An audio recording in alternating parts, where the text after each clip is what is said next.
नमस्कार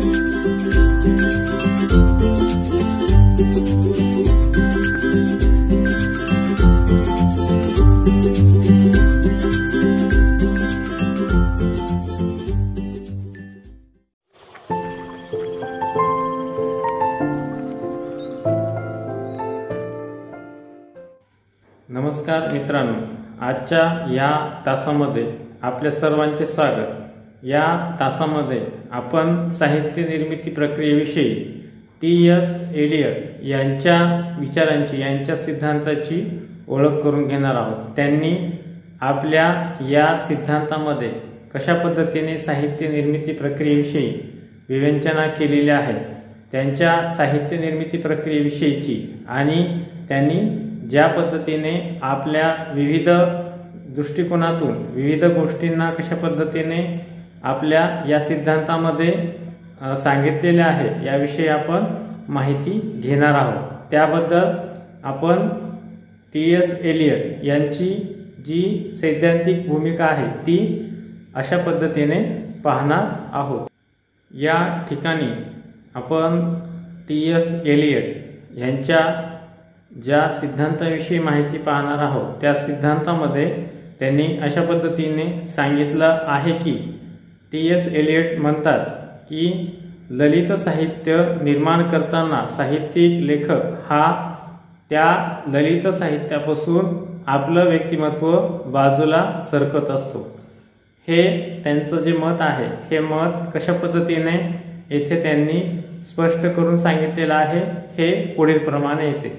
जेव्हा लेखक हा साहित्य निर्माण करत असतो तर त्यावेळेस तो लेखक त्या साहित्यामध्ये आपलं जे साधारण व्यक्तिमत्व आहे ते साधारण व्यक्तिमत्व सोडून तो वेगळ्या दृष्टिकोनातून तो काय करत असतो, विचार करत असतो आणि त्या वेगळ्या दृष्टिकोनातलं जे व्यक्तिमत्व आहे त्या व्यक्तिमत्वाच्या साहाय्याने तो ललित साहित्यामध्ये आपली जी भूमिका आहे तो भूमिका साकारत असतो। ललित साहित्य निर्माण करताना त्यास प्राप्त झालेली जी ललित दृष्टिकोनातील मानसिकता आहे त्या मानसिकतेचा येथे लेखक काय करत असतो तर उपयोग करत असतो। म्हणजे इथे त्यांच्या दृष्टिकोनातून असं सांगता येतं की लेखक हा आपल्या जी मानसिक प्रक्रिया या मानसिक प्रक्रियेमधून त्यास आलेले जे अनुभव आहेत त्या अनुभवाचं तो काय करत असतो, येथे व्यवस्थित मांडणी करत असतो। ही मांडणी करताना तो सामान्य जे लोक आहेत किंवा सामान्य जी व्यक्ती आहे या व्यक्तींना पण जेव्हा त्यांचं जे व्यक्तिमत्व आहे तर हे व्यक्तिमत्व त्यांच्या कार्यामध्ये त्यांना मदत करत असतं, कारण ते सामान्य दर्जाचं असतं।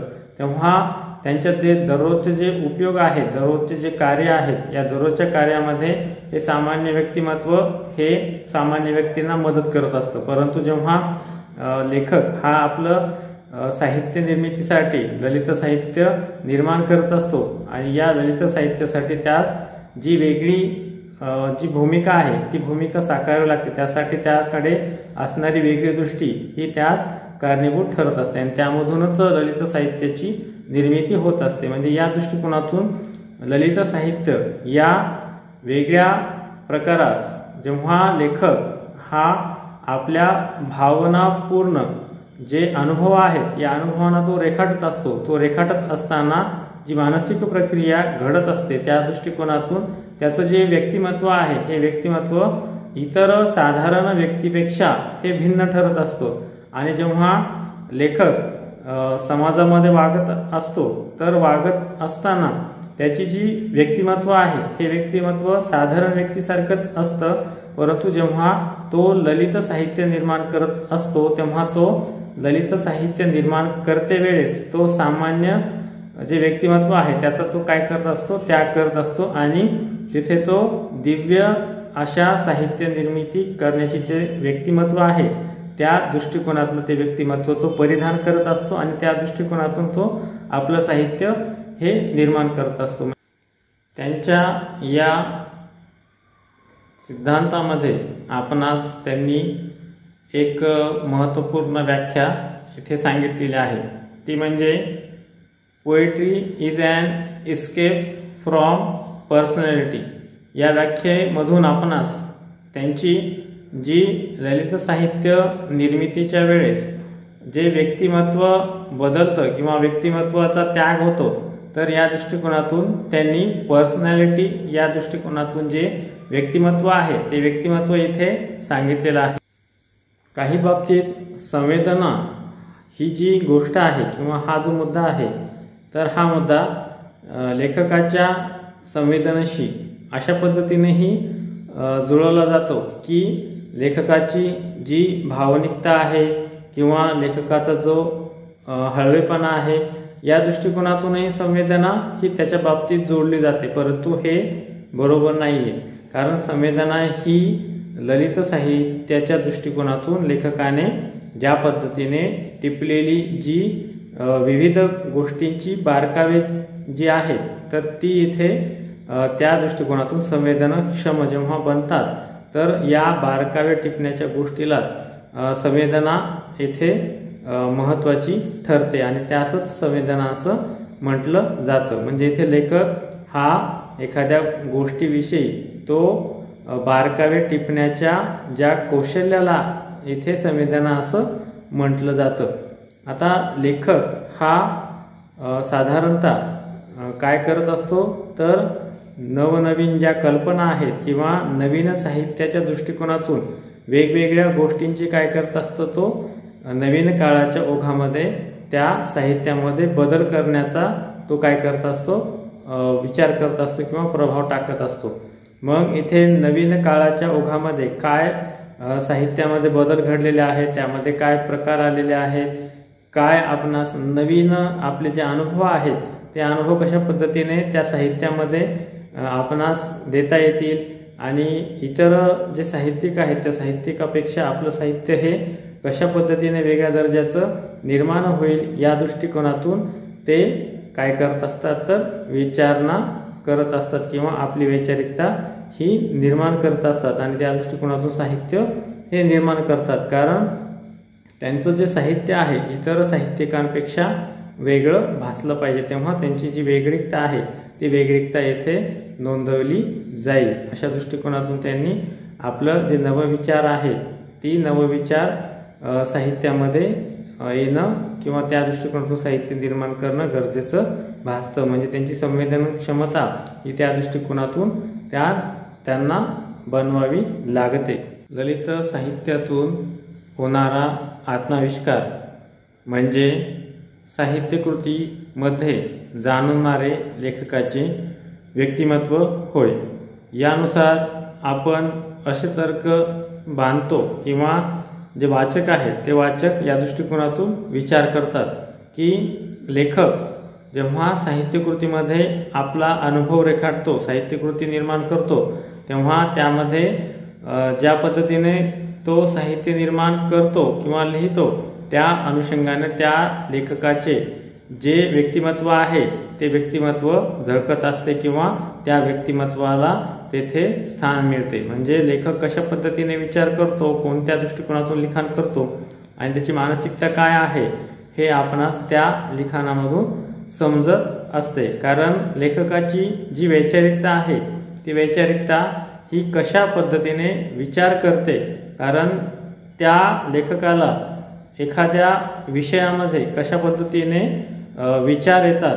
समजा आई हा विषय आहे, तर आई या विषयी त्याच्या मनामध्ये असणारी आईविषयीची जी प्रतिका आहेत, जी प्रमाणं आहेत, त्या प्रमाणाचा तो कशा पद्धतीने विचार करतो आणि वाचकांना जेव्हा तो कवितेच्या माध्यमामधून जेव्हा आनंद देतो किंवा आईविषयीचं प्रेम हे वाचकांना जेव्हा अति उत्कृष्ट पातळीवरती जेव्हा तो सादरीकरण करतो, तर तेव्हा त्यामधून होणारा आनंद हा वाचकाला द्विगुणित करत असतो. म्हणजे इथे जी लेखकाची जी मानसिकता आहे ती या ठिकाणी व्यक्तिमत्वामधून त्या साहित्यकृतीमधून पाहावयास मिळते. हे आपणास या उदाहरणावरूनही समजेल. यासाठी साहित्यिकामध्ये साहित्यामधून येणारा त्याचा जो आत्माविष्कार आहे, या आत्माविष्कारामध्ये आपणास साहित्यिकाची जे व्यक्तिमत्व आहे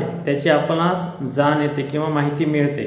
तर याविषयीची आपण काही चर्चा करणार आहोत। काही मुद्द्यांच्या अनुषंगाने त्याविषयी आपण माहिती मिळवून घेऊया। त्यामध्ये पहिला जो घटक आहे तो म्हणजे संवेदन क्षमता।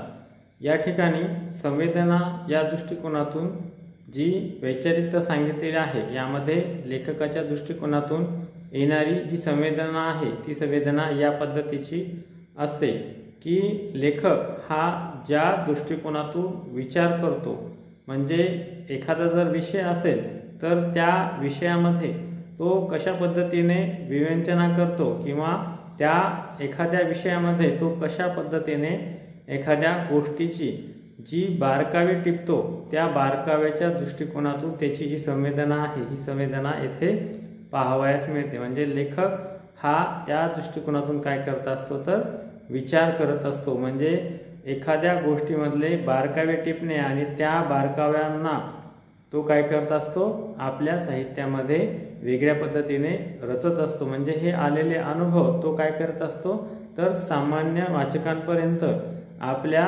ज्या बौद्धिक दृष्टिकोनातून आलेले जे बारकावे टिपण्याची जी पद्धती आहे त्यामधून तो काय करत असतो, एक वेगळी कथा ही वाचकांना तो सादर करत असतो। म्हणजे त्यामधून त्याचं जे व्यक्तिमत्व आहे, त्याचा जो आत्माविष्कार आहे तो घडत असतो।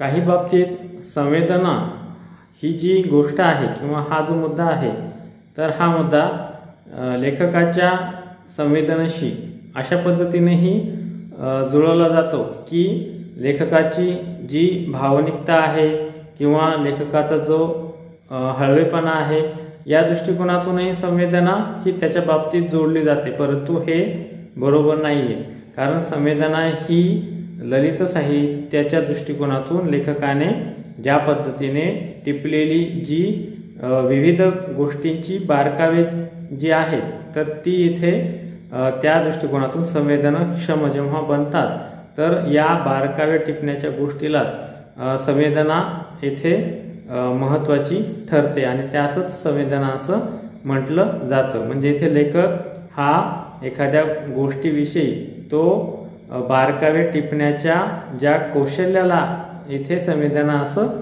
म्हटलं जातं।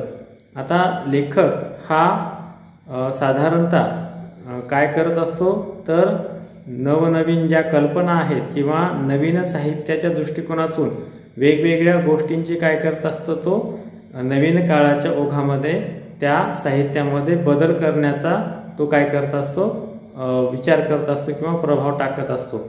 मग इथे नवीन काळाच्या ओघामध्ये काय साहित्यामध्ये बदल घडलेले आहेत, त्यामध्ये काय प्रकार आलेले आहेत, काय आपणास नवीन आपले जे अनुभव आहेत ते अनुभव कशा पद्धतीने त्या साहित्यामध्ये आपणास देता येतील आणि इतर जे साहित्यिक आहेत त्या साहित्यिकापेक्षा आपलं साहित्य हे कशा पद्धतीने वेगळ्या दर्जाचं निर्माण होईल या दृष्टिकोनातून ते काय करत असतात तर विचारणा करत असतात किंवा आपली वैचारिकता ही निर्माण करत असतात आणि त्या दृष्टिकोनातून साहित्य हे निर्माण करतात। कारण त्यांचं जे साहित्य आहे इतर साहित्यिकांपेक्षा वेगळं भासलं पाहिजे, तेव्हा त्यांची जी वेगळीकता आहे ती वेगळीकता येथे नोंदवली जाईल। अशा दृष्टिकोनातून त्यांनी आपलं जे नवविचार आहे ती नवविचार साहित्यामध्ये येणं किंवा त्या दृष्टिकोनातून साहित्य निर्माण करणं गरजेचं भासतं। म्हणजे त्यांची संवेदन क्षमता ही त्या दृष्टिकोनातून त्यांना बनवावी लागते। आणि दुसरा जो मुद्दा आहे तो म्हणजे शैशव वृत्ती। म्हणजे लहानपणी एखादं बाळ हे कशा पद्धतीनं विचार करतो आणि त्या दृष्टिकोनातून तो वागत असतो। म्हणजे येथे बालपणामध्ये जी बालबोध दृष्टिकोन आहे तो बालबोध दृष्टिकोन हा मोठेपणीही बाळगणे हा या ठिकाणी महत्त्वाचा गुण सांगितलेला आहे।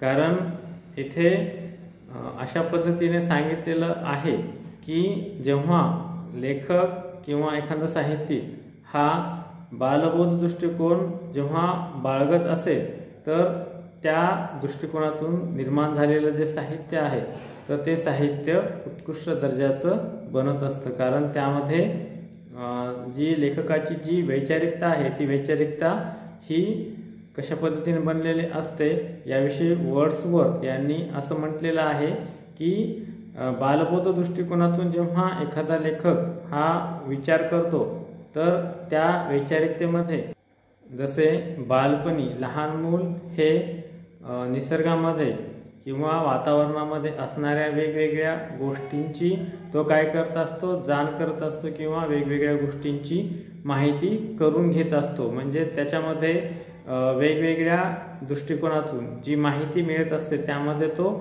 आपला ज्ञानसाठा हा वाढवत असतो. त्याच पद्धतीने इथे जेव्हा लेखक हा आपल्या ज्ञानाच्या साठ्यामध्ये हे वेगवेगळ्या गोष्टींची तो सूक्ष्मतेने जेव्हा माहिती गोळा करत असतो तर त्या माहितीमधूनच तो लेखक हा आपलं साहित्य विश्व घडवत असतो. कारण त्यामधूनच तो जी निसर्गामधली जी वातावरणामधली जी बारकावे आहे तो बारकावे आपल्या दृष्टिकोनातून तो काय करत असतो, टिपत असतो. म्हणजे इथे त्या पद्धतीने बालबोध दृष्टिकोनामध्ये जसं नवीन नवीन गोष्टींची जाण घ्यावी लागते तसंच येथे लेखकालाही बालबोध दृष्टिकोनातून नवनवीन गोष्टींची माहिती घेणं अपेक्षित असतं. हे या मुद्द्यावरून आपणास समजतं. याविषयी प्रेस्कॉट पुढे म्हणतात की मानवीय जीवनातील सर्वात कल्पकतेचा जो काळ आहे त्या काळाला शैशवावृत्ती असे म्हटले जाते. कारण या ठिकाणी शैशव दृष्टिकोनातून बालबोध दृष्टिकोनातून जेव्हा लेखक हा त्या दृष्टिकोनातून विचार करतो तेव्हा त्याच्या साहित्यामध्ये अधिक भर पडत असते. आणि जेव्हा लहान बाळ हे आपल्या विचारामधून तो काय करत असतो तर अनेक ज्या वस्तू आहेत त्या वस्तूंमध्ये तो भेदभाव करत नाही, त्याच्यामध्ये तुलना करत नाही. तो काय करत असतो तर त्या गोष्टीमध्ये त्या वस्तूंमध्ये तो काय करत असतो, एकात्मता साधत असतो. म्हणजे त्याच पद्धतीने लेखकानेही जी निसर्गामध्ये ज्या विविध गोष्टी आहेत त्या विविध गोष्टींशी जर एकात्मिका साधली तर त्यामधून उत्कृष्ट साहित्य हे निर्माण होऊ शकतं. अशा दृष्टिकोनातून या साहित्याची किंवा या विचाराची जी रचना आहे ती या ठिकाणी केलेली आहे. कारण इथे संवेदना या दृष्टिकोनातून जी दोन घटके आपण आज या ठिकाणी पाहिलेली आहेत ती अतिशय महत्त्वपूर्ण आहेत आणि या ठिकाणी आपण त्या दृष्टिकोनातून विचार करत आहोत. कारण T.S. एलियट यांच्या दृष्टिकोनातून जी गोष्ट आहे त्या गोष्टीचा पण आपण इथे यांच्या सिद्धांताचा पण आपण इथे काय केला आहे तर विचार केलेला आहे आणि त्या दृष्टिकोनातून साहित्य निर्मिती प्रक्रियेस आवश्यक असणाऱ्या गोष्टींचा पण आपण इथे काय केला आहे तर विचार केलेला आहे. आजच्या तासामध्ये आपण एवढीच माहिती घेऊ. धन्यवाद.